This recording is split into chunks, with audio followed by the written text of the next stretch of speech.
Bom, nós vimos então o PROC-V lá, né, para procurar os fatores de agrupamento aqui, ficou com PROC-V, já está puxando automático.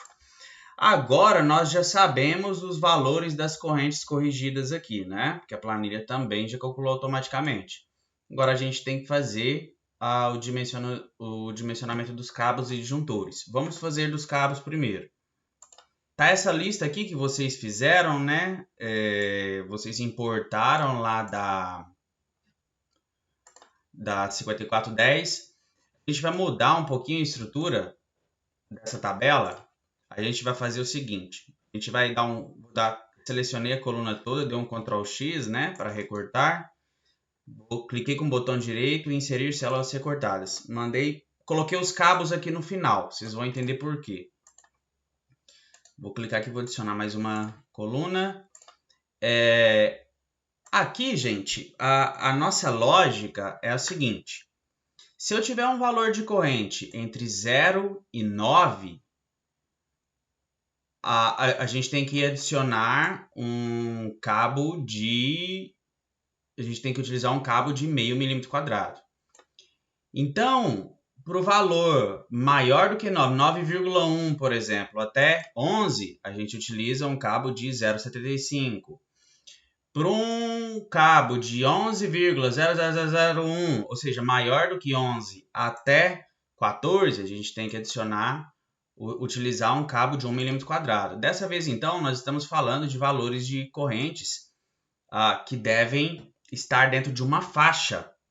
Porque, por exemplo, olha, vamos supor esse aqui, olha, esse aqui está 1,2 amperes. 1,2 amperes é menor do que 9. Então, beleza, eu vou utilizar um cabo de meio milímetro quadrado. Vamos ver esse aqui, 18,7 amperes. 18,7 amperes é maior do que 17,75, né? E menor do que 24 amperes. Então, ou seja, o cabo de 1,5, a capacidade máxima dele é de 17,5. 18 não pode, então. Então, eu tenho que utilizar o cabo que varia entre 18,5, maior do que 18,5, até 24 amperes. Para poder fazer isso, gente, nós vamos pegar e fazer uma faixa aqui para poder fazer o PROC-V. O que eu vou fazer essa faixa? Ó, cabo que vai de 0 a 9 é 0,5 milímetros quadrados. Mas o cabo que vai de 9, selecionei a célula que o 9 está encontrado. Mas eu vou colocar um número bem pequeno aqui, ó, ou seja, um pouco maior do que 9.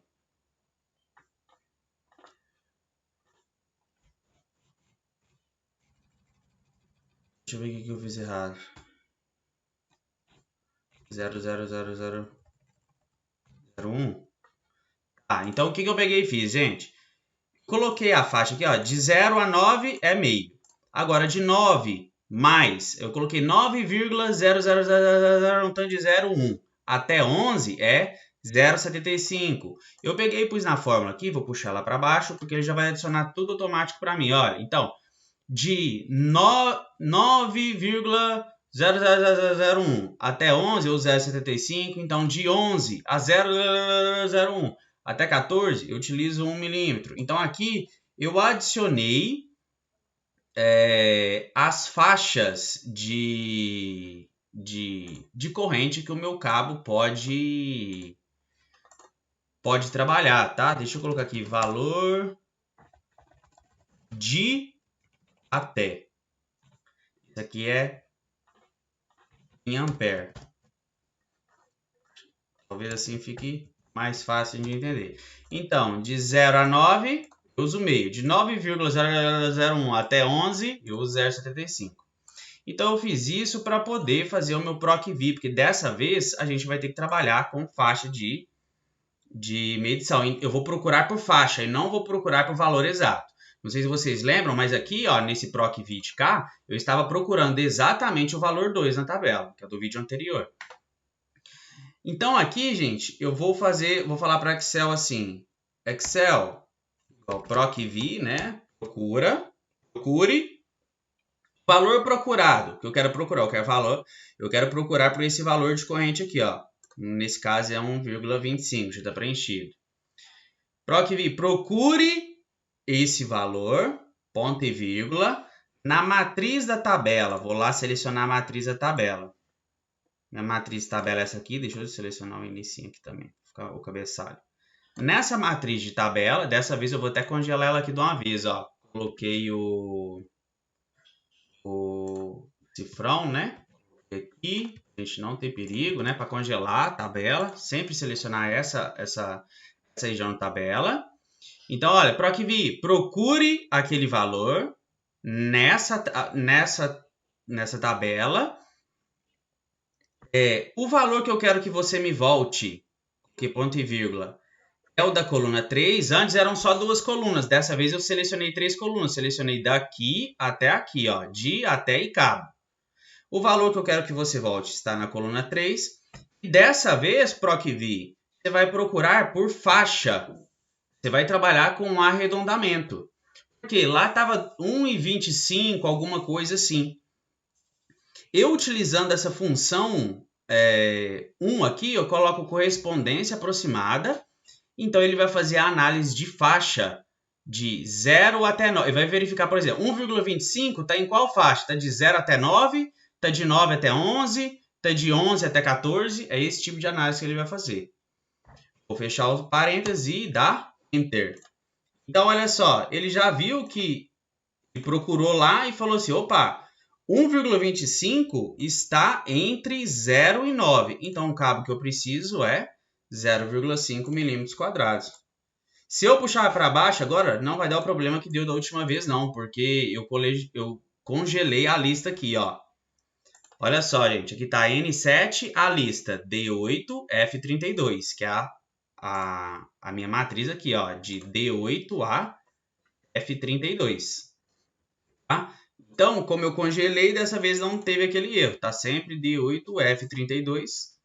Então, ele já puxou os cabos que eu tenho que utilizar aqui, ó. Para o meu micro-ondas, cabo 2,5. Para minha tomada de uso geral, cabo 2,5. Para o meu circuito de iluminação, é um cabo de 1,5. Depois a gente vai ver que a 5410 fala, por exemplo, que eu tenho que utilizar o cabo de 1,5, pelo menos um cabo de 1,5 na iluminação, porque senão o cabo fica muito fino também. Tá? Então, existem alguns ajustes que depois a gente faz manualmente. Para circuito de iluminação, a gente sempre utiliza cabo de 1,5, pelo menos o cabo de 1,5, né? Normalmente é 1,5. E para tomada também a gente utiliza o cabo de 2,5. Então, por exemplo, essa geladeira aqui. Um cabo de meio milímetro atenderia a tomada para poder ligar a geladeira. Só que a gente vai utilizar um cabo de 2,5 também para poder alimentar essa geladeira. Então, nós fizemos aqui, esse vídeo foi só para mostrar para vocês como é que eu faria o PROC-V, né? Para procurar por faixa, para poder fazer o dimensionamento de cabo. Então, olha só que bacana, gente. Eu vou até mudar a dimensão da cozinha, vocês vão ver como é que vai mudar tudo automático. A minha cozinha aqui, ela tem 4 metros por 3 metros. Vamos colocar 6 por... Vou colocar um número fora do comum aqui para vocês verem como é que vai atualizar automático. 6 por 15. O cabo aqui, ó, de iluminação já mudou sozinho. Tá certo? Então, a planilha já está toda bonitinha, fazendo tudo sozinho já. Os valores de corrente, todos mudando sozinhos e os cabeamentos também. Aqui, ó, só para a gente falar de condutores mínimos, na tabela 47, também da 5410, ela fala o seguinte, ó, que para circuito de iluminação, se for fio de cobre, eu preciso de um cabo de pelo menos 1,5 milímetros quadrados, tá? Se for de alumínio, como eu disse, não é nem tão comum, porque eu preciso... O que eu faço com um cabo de 1,5 milímetros quadrados de cobre, eu preciso de um cabo de 16 milímetros quadrados de alumínio. tá? Então, a circuito de iluminação, eu preciso, mesmo lá na nossa tabela, a gente ter achado um cabo de 1,5, ó, de 0,5 milímetros quadrados, a gente tem que usar 1,5. Circuito de força é isso aqui, ó. Eu preciso de pelo menos um cabo de 2,5, que seriam as tomadas de uso geral ou tomada de uso específico. Então, esses aqui são os condutores e cabos isolados, ou seja, tem isolação ao redor dela, tem aquele material polimérico, né, aquela borracha de isolação. Circuito de sinalização e circuitos de controle, meio. Mas isso aqui, no caso, entra mais comando elétrico. Para residência, a gente não tem essa utilização assim, não. Agora, e condutores nus. Quando eu tenho um condutor nu, eu tenho que utilizar um cabo de pelo menos 10 milímetros quadrados. Se for alumínio, 16 milímetros quadrados. Então é isso. Só queria fazer esse complemento sobre a seção mínima de condutores que a gente tem na NBR 5410.